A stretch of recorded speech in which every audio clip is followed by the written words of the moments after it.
ప్రభువైన యేసుక్రీస్తు నామంలో మీ అందరికీ హృదయపూర్వక వందనాలు. ఈరోజు దేవుని యొక్క మాటలు.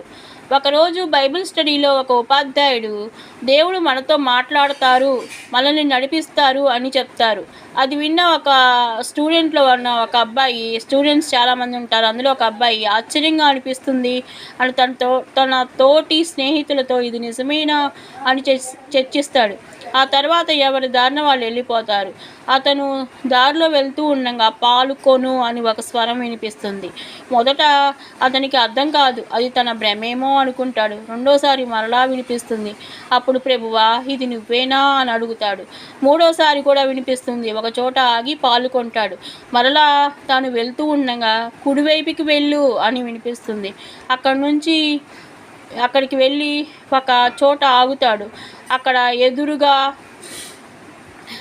ఎవ్వరు ఉండరన్నమాట. అక్కడ ఒక ఇల్లు చూపించి వెళ్ళి తలుపు తట్టు అని చెప్తాడు. దేవుడు ఒక చోట ఆగుతాడు, అక్కడ ఎవ్వరు ఉండరు, కానీ ఒక ఇల్లు చూపించి వెళ్ళి తలుపు తట్టు అని చెప్తాడు దేవుడు. భయముగా అతను వెళ్ళి తలుపు తడితే ఒక ఆవిడ చిన్న బిడ్డతో వస్తుంది. అతను పాలు ఇస్తాడు. మీరు దేవదూతనా అని అడుగుతుంది. కాదు, ఎందుకని అలా అడిగారు అని అంటే, ఇప్పుడే నేను మా ఆయనకి ఒంట్లో బాగాలేదు, తినటానికి ఏమీ లేవు, కనీసం పాపకి పాలు కూడా లేవు, ఎవరైనా దేవదూతని అయినా పంపించి మాకు సహాయం చేయని ప్రార్థించాను, మీరు వచ్చి పాలు ఇచ్చారు అని చెప్తుంది.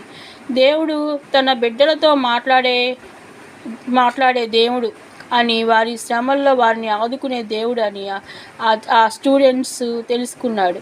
మరి మీరు నాకు మొరపెట్టురేమి, మీరు నాకు ప్రార్థన చేయుచు ఒత్తురేమి, నేను మీ మనవి ఆలకింతును. ఇర్మియా 29:12. నీవు నీ గుప్పిల్ని విప్పి ప్రతి కోరికను తృప్తిపరచుచున్నావు అని కీర్తనలు 145:16 ఉంది. ప్రియమైన విశ్వాసి, ఈరోజు దేవుని కోసం నువ్వు కన్నీరు కారుస్తున్నావు. ఈరోజు నువ్వు దేనికోసం కన్నీరు కారుస్తున్నావు, దేనికోసం ఎదురు చూస్తున్నావు? ప్రభు సన్నిధిలో నీ ప్రార్థనలు ఆలకించబడినవన్న విశ్వాసం నీకుందా? ఆనాడు కాకులతో ఏలియాను పోషించిన దేవుడు, హాగరు కన్నీటిని చూసిన దేవుడు ఈనాడు నీ కన్నీటిని కూడా చూశాడు. వారి వలె నీవు నేను దేవునిపై ఆధారపడితే, దేవునికి మొరపడితే మనల్ని ఆదుకొని సహాయం చేయడానికి సిద్ధంగా ఉన్నారు. మరి ప్రార్థించే హృదయం నీకుందా? విశ్వాసం నీకున్నదా?